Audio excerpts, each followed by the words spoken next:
చేరికూడి వచ్చిన మీ అందరికీ నా హృదయపూర్వకమైన వందనాలు తెలియచేస్తున్నాను. దేవుడు మనందరినీ ప్రేమించి సజీవ లెక్కలో ఉంచి ఈ యొక్క ప్రతిష్ట కోడికలో మనమందరం చేరి మన ప్రభుని స్తుతించి ఘనపరిచి ఆరాధించే ఈ గొప్ప భాగ్యాన్ని దేవుడు మనకు దయచేసిన విధానం బట్టి మనం ఎంతైనా దేవుని స్తుతించాలి. హల్లెలూయా. మంచిది. మరి దేవుడు 2024 సంవత్సరం 7 రోజుల ఉపవాస ప్రార్థనా కోడికల నుండి మరి 2025వ సంవత్సరం 7 రోజుల ఉపవాస కోడిక వరకు దేవుడు మనలను బలపరిచి మనల్ని నడిపించిన విధానాన్ని బట్టి మనలను సజీవ లెక్కలో ఉంచిన విధానాన్ని బట్టి మనం ఎంతైనా దేవుని స్తుతించాలి, దేవుని నామాన్ని మనం కనపరచాలి. హల్లెలూయా, హల్లెలూయా. ఈ రాత్రికాల సమయంలో పరిశుద్ధ లేఖన భాగముల నుండి దినవృత్తాంతముల మొదటి గ్రంథం 19వ అధ్యాయం 13వ వచనాన్ని మనం చదువుకుందాం. చదవండి. ధైర్యం కలిగి ఉండము, మనము మన జనుల నిమిత్తమును మన దేవుని పట్టణముల నిమిత్తమును ధీరత్వము చూపుదము. యెహోవా తన దృష్టికి ఏది మంచిదో దాని చేయును గాక. హల్లెలూయా, హల్లెలూయా. ప్రభునందు పిల్లరా, మనం చదువుకున్నటువంటి వాక్య భాగాన్ని కొద్ది నిమిషాలు మనం ధ్యానం చేద్దాం.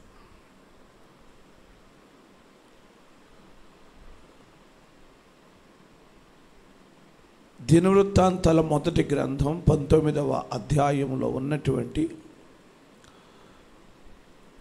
సంగతులన్నీ కూడా మనకు సుపరిచితమైనటువంటి సంగతులు. ఇశ్రాయేలు రాజు అయినటువంటి దావీదు రాజుగా ఉన్నటువంటి దినాల్లో అమ్మోనీల రాజు అయినటువంటి నాహోషు అనేటువంటి వ్యక్తి చనిపోయాడు.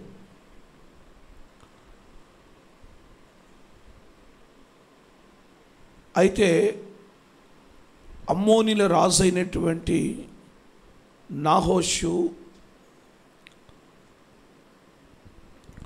దావీదుకి ఎంతో ప్రేమ చూపి దావీదుకి ఎంతగానో సహాయం చేసినవాడు.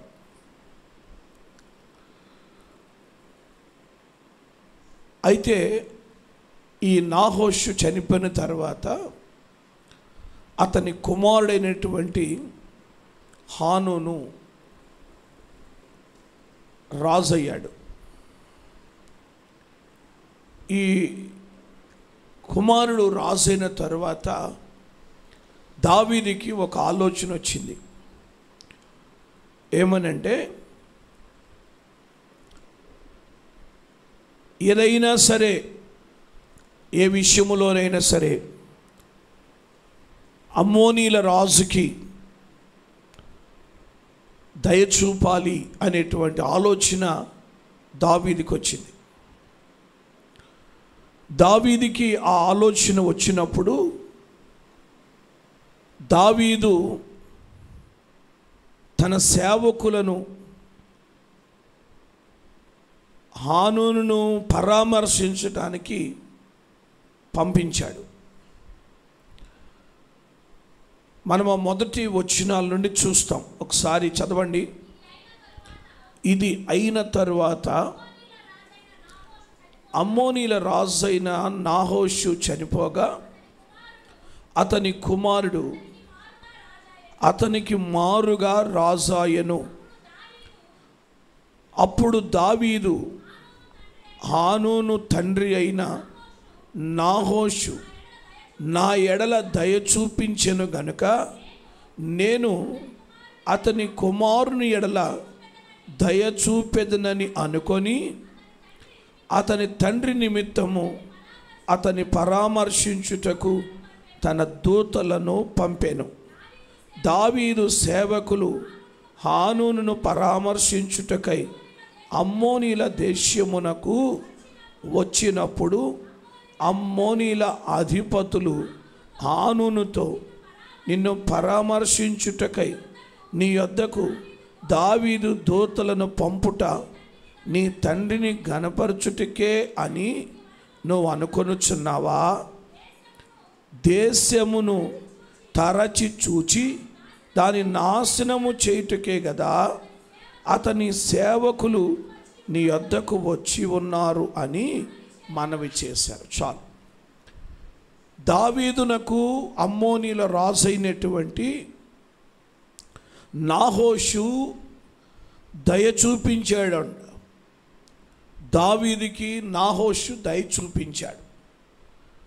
అయితే దావీదుకి దయ చూపించిన నాహోషు చనిపోయాడు. అతడు చనిపోతే అతని కుమారుడు రాజయ్యాడు. అతని పేరు హానూను. ఈ హానూను రాజైన తర్వాత దావీదుకు ఒక ఆలోచన వచ్చింది. నా ఎడల దయ చూపించిన అమ్మోనీల రాజైనటువంటి నాహోషు చనిపోయాడు కదా,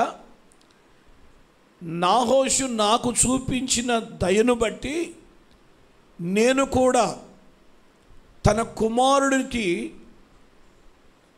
దయ చూపించాలి, హానూనుకు దయ చూపించాలి అని అనుకున్నాడు. దయ చూపించాలి అనేటువంటి ఆలోచన వచ్చింది.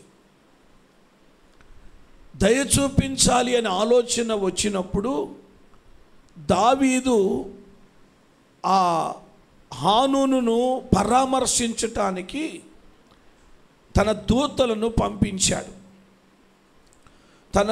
దావీదు సేవకులు ఆ అమ్మోనీల దేశానికి వెళ్ళినప్పుడు అమ్మోనీల అధిపతులు ఈ రాజు దగ్గరికి, అమ్మోనీల రాజు అయినటువంటి హానూను యొద్దకు వెళ్ళి దావీదుని యొద్దకు దూతలను పంపించాడు. దావీదు తన సేవకుల యొద్దకు పంపించాడు. అయితే వారు దావీదుకి నీ తండ్రి చూపిన దయను బట్టి నీకు కూడా దయ చూపించాలి అని పంపించాడు. కానీ నిజముగానే నీ తండ్రిని బట్టి నీకు దయ చూపించటానికే వచ్చారని నువ్వు అనుకుంటున్నావా? లేక ఈ దూతలను అలాగ పంపించాడని నువ్వు అనుకుంటున్నావా అని ఒక ప్రశ్నార్థకం, ఒక క్వశ్చన్ వాళ్ళు ఆయన అడిగారు. ఇక ఆయన ముందు పెట్టారు. నిజంగానే నువ్వు అనుకుంటున్నావా? కానీ మేమేమనుకుంటున్నామంటే వాళ్ళు వచ్చింది ఎందుకంటే మన దేశాన్ని తరచి చూచి నాశనం చేయటానికి వచ్చారు వాళ్ళు అని మేము అనుకుంటున్నాం. నువ్వేమనుకుంటున్నావు? నిజముగా దయ చూపటానికే వచ్చారు నువ్వు అనుకుంటున్నావా అని అతనికి ప్రశ్న వేసి వాడు అనుకునే సంగతి కూడా చెప్పారు. మేమైతే ఇలాగ అనుకుంటున్నాం, వాళ్ళు వచ్చింది దయ చూపటానికి కాదు, మన దేశాన్ని తరచి చూడటానికి వచ్చారు, మన దేశాన్ని వేగు చూడటానికి వచ్చారు, మన దేశాన్ని ఇప్పుడు చూచి తర్వాత దాన్ని నాశనము చేయటానికి వచ్చారు. కనుక వీళ్ళు వచ్చిన వారు మన నాశనం చేయటానికే వచ్చారు కానీ మనకు దయ చూపటానికి రాలేదు అని ఈ అమ్మోనీల రాజు అయినటువంటి హానూనికి అమ్మోనీల అధిపతులు కొంచెం అండి వ్యతిరేకముగా వారు సంగతిని వారికి తెలియచేశారు. అప్పుడు వెంటనే నిజంగానే వారు మనల్ని నాశనం చేయటానికి వచ్చారా అని అనుకొని వారి విషయంలో దావీదు పంపించిన ఆ దూతల విషయంలో, తన సేవకుల విషయంలో ఈ అమ్మోనీల రాజు అయినటువంటి హానూను వెంటనే ఒక ఆజ్ఞ జారీ చేశాడు. ముందు వాళ్ళని పట్టుకోండి అని చెప్పి ఆజ్ఞ జారీ చేశాడు. వీళ్ళు మనల్ని నాశనం చేయడానికి వచ్చిన వారు, మనకు దయ చూపడానికి వచ్చిన వారు కాదు. కనుక వాళ్ళను పట్టుకోండి, వాళ్ళ తలలు బోడి చేయండి. 4వ వచనం చదవండి ఒకసారి. హానూను దావీదు సేవకులను పట్టుకొని వారిని గొరిగించండి, వారి వస్త్రములు పిరుదులు దిగకుండునట్లు నడిమికి కత్తిరించి వారిని పంపివేయండి అని చెప్పాడు. ఈ రాజు వారిని పట్టుకున్నాడు. వారిని పట్టుకొని వారి తలలు గొరిగించాడు. వారి తలలు గొరిగించాడు, గడ్డం గొరిగించాడు, మొత్తం బోడి చేసేసారు అండి. మొత్తం బోడి చేసేసారు. తల మీద వెంట్రుకలు లేవు, గడ్డము లేదు, మొత్తం గొరిగించేసి బోడి చేసి అంతటితో ఊరుకోకుండా వారి వస్త్రములను కత్తిరించేశారు. పిరుదులు దిగకుండా వారి వస్త్రాలు కత్తిరించేశారు.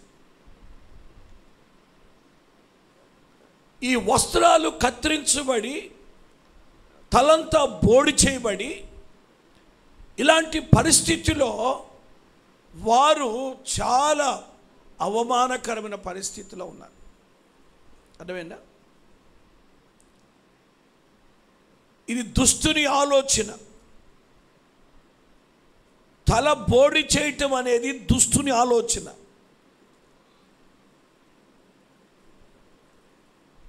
వస్త్రాలు కత్తిరించటం అనేది దుష్టుని ఆలోచన. ఆనాడు ఇశ్రాయేలు యొక్క లేక దావీదు సేవకుల యొక్క వస్త్రములను ఈ హానూను అనేవాడు అమ్మోనీల రాజు కత్తిరించేశాడు. ఇది అవమానకరం అండి. అవమానకరముగా పిరుదులు దిగకుండా ఉండనట్లు వస్త్రాలు కత్తిరించాడంట. ఎంతో అవమానం అది. ఇలాంటి పరిస్థితులు దుష్టుడు చేస్తాడు, ఇలాంటి కార్యాలు దుష్టుడు చేస్తాడు. అప్పుడైతే హానూను ఆయన తెలిసే చేశాడు, కానీ ఇప్పుడు తెలియకుండా దుష్టుడు సాతానుడు ఇప్పుడు ఉన్నటువంటి పిల్లల యొక్క వస్త్రాలు కూడా కత్తిరిస్తున్నాడు. ఏం చేస్తున్నాడు? కత్తిరిస్తున్నాడు అండి. కత్తిరించి అవమానకరమైన పరిస్థితులు. కానీ అప్పుడైతే వారు అవమానం నొందారు, వారు బాధపడ్డారు. కానీ ఇప్పుడేం బాధ లేదు, ఇక అసలు అదే ఫ్యాషన్ అయిపోయింది. ఏది ఏమండి? ఆ వస్త్రాలు పిరుదులు దాటకుండా ఉండే వస్త్రాలే ఫ్యాషన్ అయిపోయింది. అసలు ఈ కత్తిరిస్తుంది ఎవడు? సాతానుడు. సాతానుడు చెబుతాడు, రే ఇది కత్తిరిస్తే చెప్పండి ఇది ఫ్యాషన్ ఇది అని చెప్పి సాతానుడు వాడు ప్రేరేపిస్తే వాడు కత్తిరిస్తాడు. వాడు కత్తిరించి ఇచ్చిన దాన్ని నువ్వు వేసుకుంటున్నావు, నువ్వు ధరించుకుంటే ఇప్పుడు మాత్రం నీకేమి అది పెద్ద ట్రెండ్ అయిపోయింది. ఇప్పుడు అవమానం కాదు అది, ఏమండి? అవమానం కాదు అది. కానీ ఆనాడు దావీదు సేవకులు అవమానం పొందారు. దావీదు అయితే చాలా వేదన పడ్డాడు. అసలు దావీదు చాలా వేదన పడ్డాడు, కృంగిపోయాడు దావీదు. నేను దయ చూపాలనుకున్నాను, కానీ ఎందుకు నా సేవకులు ఎడల ఇలా వ్యతిరేకమైన కార్యం చేశారని చెప్పి ఎంతగానో దావీదు కృంగిపోయినట్లుగా లేఖన భాగంలో మనం చూస్తాం. 5వ వచనం చదివితే ఆ మనుష్యులు ఇంటికి వచ్చుచుండగా కొందరు వచ్చి వారిని గూర్చిన వార్త దావీదునకు తెలియజేసిరి. వారు బహు లజ్జాక్రాంతులయుండిరి గనుక వారికి ఎదురుగా మనుష్యులను పంపి, వారు ఏమయ్యారంట, అది వారు బహు లజ్జాక్రాంతులయ్యారంట. అంటే సిగ్గుపడుతున్నారు వాళ్ళు, అవమానాన్ని భరిస్తున్నారు వాళ్ళు. ఏంటి మా పరిస్థితి ఇలా అయిపోయింది, దావీదు మాట విని మేము వచ్చాం, దావీదు యొక్క ఆజ్ఞ చొప్పున, మా రాజు యొక్క ఆజ్ఞ చొప్పున మేము వచ్చాం, ఎందుకు ఇలా చేశారు అని చెప్పి ఎంతగానో వారు బహు లజ్జాక్రాంతులైపోయారు, బహుగా అవమానము నొందారు, బహుగా బాధపడుతున్నారు, సిగ్గుపడుతున్నారు. అలాంటి అవమానకరమైన పరిస్థితిలోనికి వారిని నెట్టివేశాడు దుష్టుడు. వారు బహులజ్జాక్రాంతులై ఉన్నారు. ఇక అలాంటి పరిస్థితిలో వారు మరలా యెరూషలేముకు వచ్చి, వారు మరలా ఇశ్రాయేలులోనికి వచ్చి వారు తలెత్తుకునే పరిస్థితిలో లేదు. చాలా అవమానకరమైన పరిస్థితి. తల వెంట్రుకలు బోడైపోయినాయి, గడ్డము బోడైపోయింది, వస్త్రాలు కత్తిరించబడ్డాయి. చాలా బహు లజ్జాకరమైనటువంటి పరిస్థితిలో వారు ఉన్నారు, వేదన పడుతున్నారు. అది ఆ వార్త విన్నాడు దావీదు. వెంటనే వారికి ఎదురుగా మనుషులు పంపించాడు. వారికి ఎదురుగా మనుషులు పంపించి వారితో చెప్తున్నాడు, మీ గడ్డములు పెరుగుదనుక మీరు యెరికోలో ఉండి తరువాత రండని రాజు వారికి వర్తమానం పంపించాడు. దేవుని స్తోత్రం, హల్లెలూయా. మీ గడ్డములు పెరుగుతాయి, మీ గడ్డము పెరుగుతుంది కనుక మీకు వెంట్రుకలు మరలా వస్తాయి కనుక మీరు గడ్డములు పెరిగేంత వరకు ఆ యెరికోలోనే ఉండండి, యెరికోలోనే ఉండి మీ గడ్డములు పెరిగిన తరువాత రండి అని, మీ గడ్డములు పెరిగిన తర్వాత రండి అని చెప్పి దావీదు వర్తమానం పంపించాడు. అంటే అవమానముతో, ఆ సిగ్గుతో, ఆ లజ్జాకరమైన పరిస్థితులతో వారు యెరూషలేముకి రావటానికి చెప్పండి దావీదుకి ఇష్టం లేదు. అలాంటి పరిస్థితుల్లో వారు యెరూషలేముకి రాకూడదు. వారి వెంట్రుకలు పెరగాలి, వారి బోడితనం పోవాలి, వారి బోడితనం పోయి వారికి వెంట్రుకలు పెరిగి వారు తల ఎత్తుకునేటట్టుగా ఉండాలి, వారు తలెత్తుకునేటట్టుగా ఉండాలి.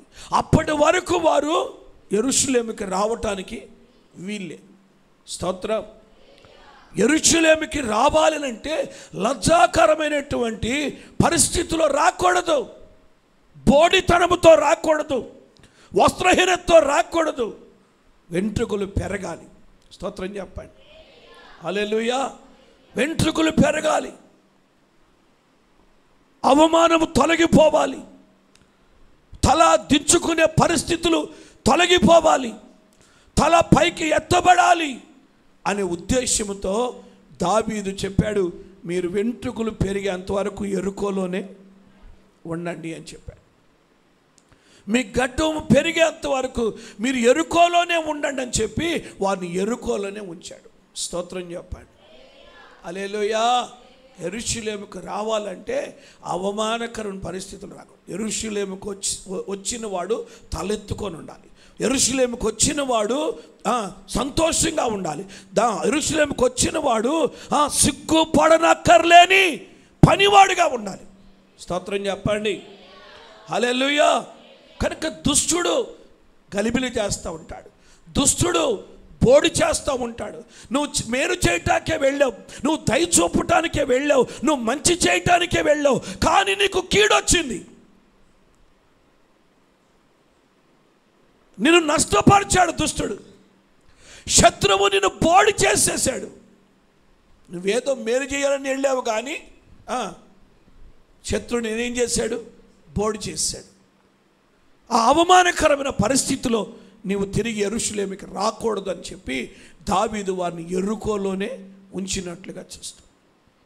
కానీ ఇప్పుడైతే అదేం లేదు. ఇంకా సిగ్గు, అవమానం, ఏమండి లజ్జ, ఏమన్నా మన భాషలో ఎత్తి చీము, నెత్తురు, వేసి రక్తమే అని ఏముండదంట. చూసారా? ఏమండి ఇక దీనితో పని లేదు, ఇక సిగ్గుతో పని లేదు. ఇంకా ఏ వస్త్రాలైనా వేసుకొని వస్తారు, ఏ వస్త్రాలైనా ధరించుకొని వస్తారు, తలబోడు చేసుకొని రావటం, వేసి రక్తమే. స్తోత్రం. ఏమండి ఇవి అవమానకరమైన పరిస్థితులే. కానీ యెరూషలేముకి ఎలాంటి స్థితిలో వస్త్రం చూడండి, అంత స్లీవ్లెస్సే. స్తోత్రం. ఏమండి అంత టాప్లెస్సే, వేసి రక్తమే. స్తోత్రం. అవమానకరమైన పరిస్థితులు. ఏమండి పౌలు రాస్తాడు, స్త్రీకి తల వెంట్రుకలే పైటు చెంగు లాంటివి అంటాడు. అంటే పైటు చెంగు ఉండాలి, పైటు చెంగు ఉండాలి. అసలు తల వెంట్రుకలే పైటు చెంగులాగా ఉండాలి. మరలా నీకు పైటు చెంగు ఒకటి ఉండాలి.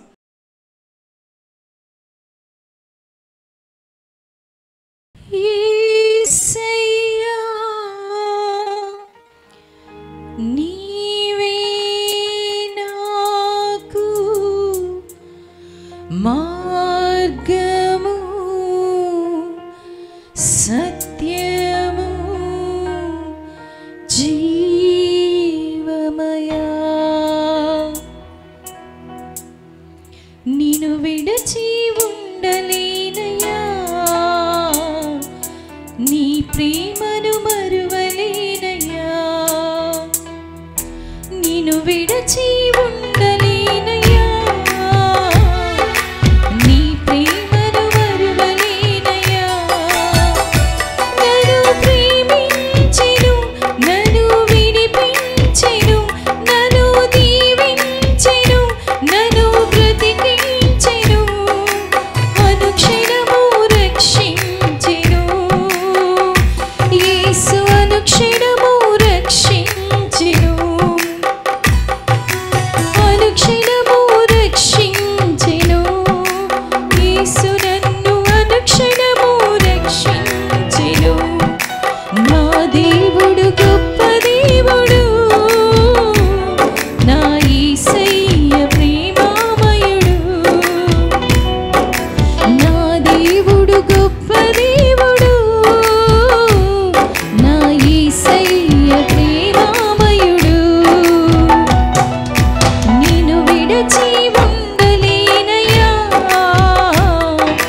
నీ ప్రేమను మరువలేనయ్యా. నిన్ను విడచి ఉండలేనయ్యా, నీ ప్రేమను మరువలేనయ్యా.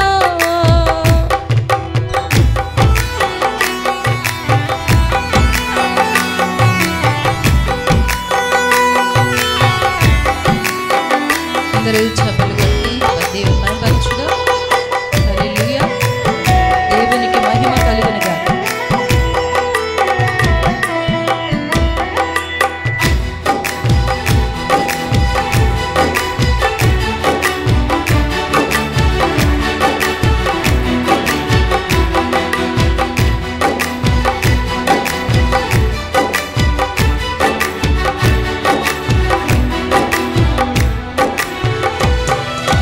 నా శత్రువులే నన్ను చుట్టుముట్టినా, కారు చీకటి నన్ను కమ్మివేసినా,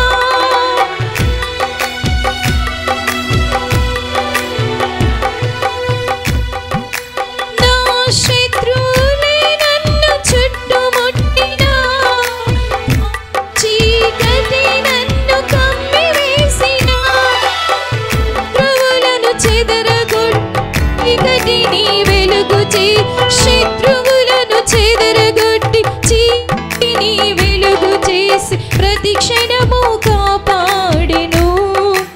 యేసు నన్ను ప్రతి క్షణము కాపాడెను. నా దేవుడు గొప్ప దేవుడు,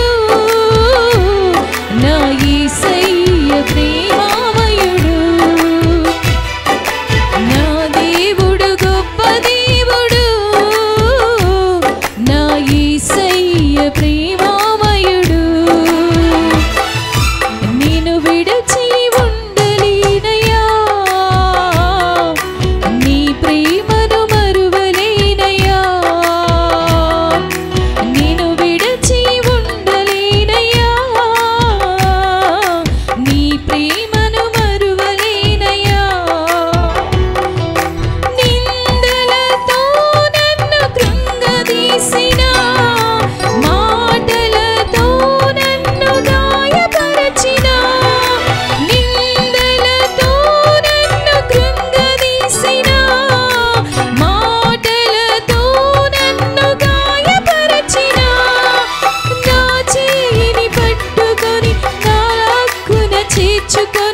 యేసయ్య ప్రేమామయుడు నిన్ను విడిచి ఉండలేనయ్యా నీ ప్రేమను మరువలేనయ్యా నిన్ను విడిచి ఉండలేనయ్యా నీ ప్రేమను మరువలేనయ్యా నన్ను ప్రేమించెను నన్ను విడిపించెను నన్ను దీవించెను నన్ను బ్రతికించెను అనుక్షణము కాపాడెను యేసు అనుక్షణము కాపాడెను అనుక్షణము రక్షించెను యేసు అనుక్షణము రక్షించెను నా దేవుడు గొప్ప దేవుడు నా యేసయ్య ప్రేమామయుడు నా దేవుడు గొప్ప దేవుడు నా యేసయ్య ప్రేమామయుడు నిన్ను విడిచి ఉండలేనయ్యా నీ ప్రేమను మరువలేనయ్యా నిన్ను విడిచి ఉండలేనయ్యా నీ ప్రేమను మరువలేనయ్యా నన్ను ప్రేమించెను నన్ను విడిపించెను నన్ను దీవించెను నన్ను బ్రతికించెను